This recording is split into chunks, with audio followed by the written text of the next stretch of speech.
안녕하세요. 북한인권 이슈터치의 박성현 PD입니다. 네, 오늘도 변함없이 이재혜 변호사님 나오셨습니다. 네, 안녕하세요. 안녕하세요. 네, 제가 요즘 그 태영호 공사님이 쓰신 그 3층 서기실의 암호라는 책을 보고 있는데요. 이 책이 요즘 뭐 장안의 화제죠. 그래서 주변에서 굉장히 많이 보시더라고요. 변호사님도 읽어보셨나요? 네, 저도 궁금해서 좀 읽어봤는데 역시 이제 외교관답게 북한의 뭐 정치, 외교, 인권, 핵, 정책 등을 상세하게 서술하고 계셔서 북한을 이해하는 데 많은 도움이 되는 것 같습니다. 안 읽어보신 분들은 그냥 호기심으로라도 뭐 북한의 로얄 패밀리가 궁금하다 하시는 그런 호기심으로 읽어봐도 재미있게 읽으실 수 있을 것 같아요. 네, 그래서 저희가 오늘은 태영호 공사 책을 통해서 북한 인권 이야기를 좀 풀어보려고 합니다. 네, 이 책을 읽으신 분들은 좀 방송을 보시면 더 재미있게 보실 수 있을 것 같습니다. 제가 이제 좀 흥미로웠던 부분은 그 앞부분에 천주교 신자, 그 할머니 신자 이야기가 나와요. 근데 거기 이제 그 교황을 좀 초청하기 위해서 이제 북한에도 종교의 자유가 있다, 우리도 신자가 있다. 그래서 그 좀 보여주기 위해서 그 할머니 한 분을 모시고 바티칸으로 가는데, 근데 이분이 알고 보니까 진짜 믿으시는 분이었던 거예요. 그래서 그 바티칸에 있던 신부들이 이제 눈빛만 봐도 알 수 있다고 하면서 이 사람은 진짜 믿는 신자다, 그렇게 얘기를 했는데 도리어 북한 이제 그 같이 갔던 사람들이 더 당황한 거죠. 그렇게까지 종교를 탄압하고 억압했는데 정말 믿는 사람이 있구나, 그러면서 그 종교가 얼마나 무서운지 다시 한번 깨닫게 되고 그 종교 정책에 조금씩 변화가 좀 생겼다, 그런 이야기들이 제가 가장 기억에 남는 부분입니다. 네, 저도 그 부분 읽으면서 믿음이라는 것, 신앙이 어떤 사상보다 더 무섭구나. 또 한편으로는 그 북한의 정말 이런 기독교, 지하 기독교인들 역시도 믿음을 이어나가고 있겠구나 하는 그런 좀 희망을 보았습니다. 네. 저희가 그 지난 시간에 납북자 문제를 다루었었는데 여기 이제 일본인 납치 문제 얘기가 나오더라고요. 그래서 이제 고이즈미 총리와 이제 김정일이 이제 이제 협상을 할 때 그래, 우리가 이거 사과하면 일본에서 한 100억 달러 정도 주겠지. 그럼 사과 못할 게 뭐야 하면서 이제 사과를 하고 이제 그 요코타 메구미의 시신을 보내줬는데, 근데 그게 이제 가짜로 판명이 되면서 이제 국제적 만신만 받게 되고 이제 일본으로부터는 아무런 보상을 받지 못했던 그런 좀 묻지 못할 그런 에피소드가 나오는데요. 이걸 보면 북한이 이제 국제적 납치가 그냥 단순히 그냥 범죄로 인식하지 않고 그냥 도리어 돈만 받아낼 수 있으면 뭐 이런 일들은 계속 할 수 있다, 그렇게 생각하는 게 지금 북한 정권의 어떤 그 인권 인식 수준을 볼 수 있는 어떤 좋은 사례인 것 같습니다. 네, 인권이라는 것이 한 개인의 인권인데 북한에서는 좀 그런 개인의 인권이라기보다는 그냥 김씨 일가들만의 인권만 존재하는 것 같습니다. 북한 주민들 대부분은 사실 태어나서 죽을 때까지 인권이라는 단어를 듣지 못하는 경우도 많습니다. 저는 이 책 보면서 좀 흥미로웠던 것이 북한이 단순히 뭐 독재 국가, 전체주의 국가라서 인권 의식이 낮은 것이 아니라 철저히 그 체제를 지키기 위해서 인권을 의도적으로 무시하고 유린하는 정책을 펼치고 있다는 것이죠. 그래서 이 인권 문제와 체제 유지가 동전의 양면과 같이 함께 가고 있구나, 그런 생각이 들었습니다. 인권 문제와 체제 유지가 같이 간다. 이게 어떤 점에서 그런 건가요? 그 책에서 보면 스웨덴의 한스 예란 페르손 총리가 북한을 방문했을 때 그 페르손 총리가 의제에도 없던 인권 문제를 꺼냅니다. 북한이 아무리 핵 문제를 해결해도 인권 문제를 해결하지 못하면 서방으로부터 지원을 받을 수 없다, 그렇게 얘기하자 김정일이 이제 막 긍정적으로 수긍을 합니다. 그리고 우리도 인권에 이제 신경을 쓰겠다, 이렇게 얘기를 하면서 이제 나중에 이제 외무성에게 지시를 내리죠. 이 인권 문제를 어떻게 이끌고 갈 것인가 연구해 보라 하면서 북한의 어떤 인권 전략들, 국제사회나 대외적인 인권 전략들이 나오는데, 이제 첫째가 지연 전략입니다. 우리의 인권 개념은 서방과 다르다라는 식으로 시간을 끄는 것이죠. 두 번째는 보여주기식입니다. 북한 내 법원이나 감옥을 다시 새롭게 외국인들에게 보여주기 위해서 짓고, 심지어 이제 수감자들도 준비하는 것이죠. 세 번째가 가장 중요한데, 선핵 후 인권 해서 핵으로 인권을 덮어버리자 이 전략으로 나가고 있다는 것입니다. 이 책에 보면 실제로 페르손 총리가 다녀가는 얼마 안 돼서 북한이 이제 브뤼셀에서 인권 관련 접촉을 하고 또 이제 2년 동안 프랑스와 독일 국회의원이 그 국회의원 대표단이 북한에 와서 법원을 방문하고 이제 수인들, 그 죄수들도 만나고 인터뷰를 하고 진행했다는 점을 보면 인권에 있어서 그래도 뭐 조금이지만 진전이 있었다고 평가할 수 있는 거 아닌가요? 네, 뭐 최초로 북한이 유럽 국가들과 인권 문제도 얘기하고 북한 내부에서 조금 노력했다는 점은 긍정적으로 볼 수 있죠. 그래서 문제를 제기하는 것이 저는 중요하다고 생각이 듭니다. 네, 그래서 이제 이번에 그 미국 회담에서 이제 그 트럼프 대통령과 그 김정은이 이제 회담할 때 인권 문제가 이렇게 많이 다뤄지지 않은 것 같아서 조금 많은 분들이 아쉬워하셨던 것 같아요. 네, 미국의 트럼프 대통령은 회담 직후에 기자회견에서 김정은과 인권 문제도 얘기했다. 말은 밝혔지만 사실 구체적으로 어떤 인권 문제를 논의했는지는 말하지 않았고요. 또 공동 합의문에는 사실 북한 인권 문제가 전혀 언급되지 않아서 많은 분들이 실망을 하셨죠. 네. 그래도 이제 외국 정상이 인권 문제를 꺼냈을 때 이제 김정일이 긍정적으로 대답하면서 북한에 뭐 조금이라도 변화가 있었다는 게 놀라운데 북한이 폐쇄적이지만 그래도 외국의 지적이나 어떤 시선에는 그래도 신경을 쓴다는 그런 증거 아닐까요? 네, 북한이 좀 이중적인 모습인데요.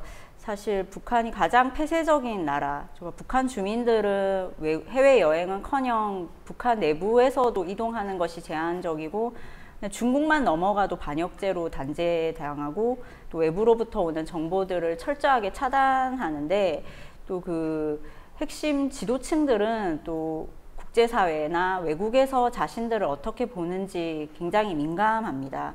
그래서 페르손 총리 방북 전에도 비슷한 사례가 있었는데요.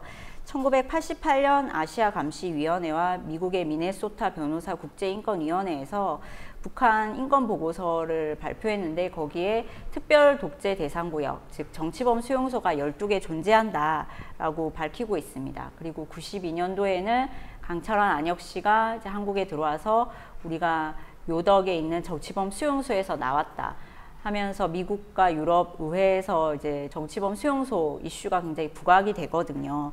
그 이후에 실제로 북한의 정치범 수용소가 감소하게 됩니다. 일각에서는 이제 김정일이 그런 정치범 수용소 문제가 이슈화되는 것이 부담스러워서 국경 지역에 있는 정치범 수용소를 통폐합시켜라 해서 현재 5개에서 6개로 이제 감소했다 이런 말도 있습니다. 그러니까 인권 문제를 거론하는 게 북한 내 인권 정책에 그래도 영향을 미치고 있군요. 근데 하지만 여전히 이제 북한 주민들은 억압을 받고 있고 또 인권이란 단어조차 듣지 못하고 있는데 이게 어떤 그 외국에서 제기하는 인권 문제가 이제 그 북한 주민의 어떤 생활까지 확산되지 못하는 게 좀 안타까운 부분들이 있는 것 같아요. 네, 태영호 공사 그 책에서도 보면 2003년도에 유엔 인권 이사회에서 최초로 EU와 일본이 북한에 대한 인권 촉구 결의를 채택하게 됩니다. 이때 이제 김정일이 그 전에 뭐 보여주기식 지연 전략을 바꿔서 이제 무시하는 전략으로 변경했다고 되어 있거든요. 김정일의 발언을 보면 미국이 이라크를 공격한 것은 앞으로 인권 문제를 가지고 조선을 공격할 수 있다는 것을 보여준다.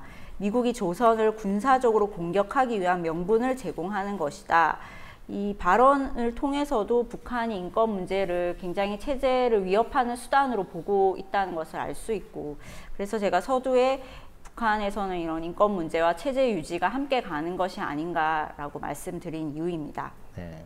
그러니까 외국의 어떤 시선에는 신경을 쓰지만 그 북한 내부의 인권 문제에 대해서 이걸 개선하겠다는 그런 생각들은 전혀 없는 거네요. 네, 그렇습니다. 유엔의 북한 인권 조사위원회 보고서에 따르면 북한에는 사상, 표현, 종교의 자유가 없습니다. 이동, 거주의 자유가 제한되고 정권에 의해서 의도적으로 주민들의 식량권과 생명권이 침해되고 있습니다. 평등을 표방하는 사회주의 국가라고 본인들 스스로 얘기하면서 사실 출신 성분에 따른 차별 정책이 북한 사회에 만연하게 그리고 뿌리 깊게 내려 있습니다. 근데 이 모든 정책들이 사실 체제 유지를 위한 것이기 때문에 인권 증진은 곧 체제 붕괴로 이어진다고 보는 것이죠. 변호사님 말씀 중에 조금 뭐 생소한 좀 표현이라고 얘기해야 되나? 권리 중에 뭐 여러 권리가 있지만 식량권, 생명권 이런 거는 너무 당연한 거라서 근데 이걸 의도적으로 제한하고 있다. 이게 좀 궁금한데 어떤 식으로 지금 북한에서 그렇게 하고 있는 걸까요? 네. 1996년, 7년 때 북한의 대량 아사를 기억하실 텐데요. 그것이 가장 대표적인 예인데 북한은 배급제 사회이기 때문에 그 중앙당에서 배급해주지 않으면 북한 주민들은 먹고 살 길이 없습니다. 그래서 그 당시에 경제가 붕괴되고 식량이 없으니까 배급제가 효율적으로 작동하지 못해서 북한 주민들이 그냥 정말 집에서 직장에서 굶어 죽는 것이죠. 그런데 그것에 대해서 그 체제가 어떠한 대안이나 대책을 마련해 주지 않았고 도리어 주민들이 살기 위해서 중국에 넘어가는 것조차 차단하고 반역죄로 처단하고 한 일들을 말씀드릴 수 있고요. 지금도 어느 정도 이제 생존 유지를 위해서 장마당이라는 것이 설치되어 있지만 때때로 또 장마당을 통제함으로써 주민들의 어떤 식량권과 생명권을 위협하고 있습니다. 네. 제 말씀을 이어서 이제 유엔에서 북한 인권조사위원회를 설립해서 보고서도 제출하고 또 유엔은 이제 북한 인권 문제를 국제형사재판소에 제소해야 한다고 했을 때 이제 북한이 좀 심경이 많이 불편했을 것 같아요. 네, 북한에서 아주 격렬한 반응을 보였는데요. 사실 그 2014년 전까지는 북한의 어떤 최고 지도자를 인권 문제 가지고 책임을 묻겠다 이런 캠페인은 없었습니다. 그런데 2014년 유엔에서 북한인권조사위원회가 설치되면서 북한의 인권 문제를 더 이상 국제사회가 자시하지 않겠다, 책임을 묻겠다라는 이제 캠페인이 광범위하게 펼쳐지면서 북한에서도 국방위원회에서 2014년도 성명을 냅니다. 그 성명 내용을 보면 미국은 우리의 인권 문제를 국제화할 심산으로 유엔 인권 이사회를 조정했고 북한 인권 보고서를 만들어 유엔 총회에서 통과시키는 것으로 반공화국 인권 소동을 세계적 범위로 확산시키고 있다 비판하면서 미국 본토 주요 도시들을 공격하겠다라고까지 강하게 얘기를 하거든요. 그래서 저는 왜 인권 문제를 거론했는데 외무성이 아니라 국방위원회에서 성명을 냈을까? 그리고 북한이 정말 이 인권 문제를 제기하는 것을 자신들의 체제 위협, 더 나아가서는 영토를 공격하는 정도의 수준으로 보는 것은 아닐까 그런 생각이 좀 들었습니다. 어떻게 보면 지금 북한의 전략이 조금 이제 통하고 있다 그렇게 얘기를 할 수도 있겠네요. 이제 인권 문제보다 이제 핵 이슈가 부각이 되고 김정은이 이제 국제형사재판소에 제소하겠다는 그런 이야기는 오히려 들어가고 이제는 해외로 나오게 된 것까지 이제 그런 얘기들이 나오잖아요. 네. 네. 그 김정은이 이제 해외 방문 얘기를 하셨는데 사실 그 당시에는 정말 김정은이 중국 땅에만 도착해도 체포를 할 수 있다 이런 얘기도 있었거든요. 그래서 김정은 스스로도 굉장히 신변의 위협을 느끼지 않았을까. 자신이 할아버지, 아버지 죄까지 덮어 써서 체포당해서 형사재판소에 세워지는 것은 아닐까. 그런 두려움이 굉장히 컸던 것 같습니다.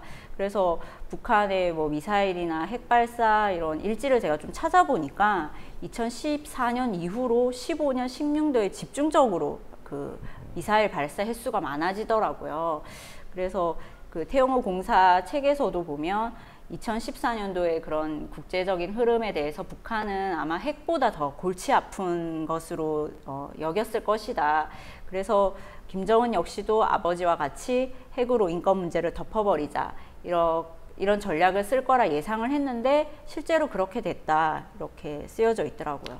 북한 체제를 흔들 수 있는 방법이 인권 문제를 계속 제기하는 것인데 지금 이제 비핵화 프로세스로 넘어가면서 이제 미국 트럼프 정부도 미국 회담에서 이제 이전만큼 인권 문제를 이제 이야기하지 않는 게 참 변호사님 말씀을 드리니까 더 아쉽네요.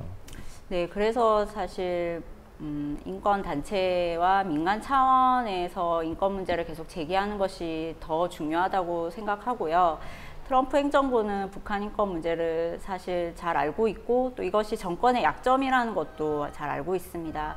그래서 꼭 약점이라기보다는 정말 북한 주민들 한 사람 한 사람이 인간답게 살아야 할 권리가 있기 때문에 이 점에서 우리가 계속 인권의 중요성을 아는 서방 국가들과 협력해서 계속해서 북한 인권 문제를 제기해야 된다고 생각합니다. 네. 또 이 책임이 사실 우리 남한 정부나 남한 사람들에게 더 크다고 할 수 있습니다. 그렇죠. 북한 사람들도 인간답게 살아야 된다. 같은 한민족이지 않습니까? 근데 우리가 굉장히 크게 책임을 져야 할 부분이고 더 다른 세계 어떤 나라들보다 더 큰 목소리로 외쳐야 할 부분인데, 근데 우리 정부는 좀 이런 흐름과는 좀 다른 방향으로 좀 가고 있는 것 같아서 좀 많이 안타까워요. 지금 정부나 한때 민주화 운동 열심히 했던 분들이 또 북한 인권에 대해서 침묵하기 때문에 왜 침묵하지 이렇게 많은 분들이 생각하시는데, 그분들의 논리는 앞서 김정일이 말했던 것과 똑같습니다. 우리의 인권 개념은 이제 서방 국가와 다르다. 그래서 이분들도 똑같은 논리로 그것은 그냥 북한의 내부적인 문제다. 인권 문제를 거론하는 것은 내정 간섭이다. 내재적 접근을 해야 된다. 이렇게 말씀하시는데, 인권이라는 것은 나라마다 다른 것이 아니라 보편적인 것이고 천부적 인권이기 때문에 북한 주민들도 똑같이 우리와 똑같은 인권을 누릴 자격이 있는 것입니다. 네. 변호사님께서 천부 인권에 대해서 말씀을 하셨는데, 이런 보편적인 가치조차도 알지 못하는 것처럼 행동하는 북한을 보면 근대조차 넘지 못한 그런 느낌이 드는데, 그럼에도 불구하고 우리가 북한 인권에 대해서 계속해서 이야기하고 그것들을 계속 제기할 때 북한 안에 정말 그 천부 인권이 심어져서 많은 사람들이 그 인권을 누릴 수 있는 그런 나라가 될 수 있기를 기도해 봅니다. 그때까지 저희도 계속해서 이 프로그램 계속해서 이어가겠습니다. 네, 오늘 이재 변호사님 감사드립니다. 네, 북한 감사합니다. 인권 이슈 터치, 다음 주에 저희 또 다시 뵙도록 하겠습니다. 네, 감사합니다.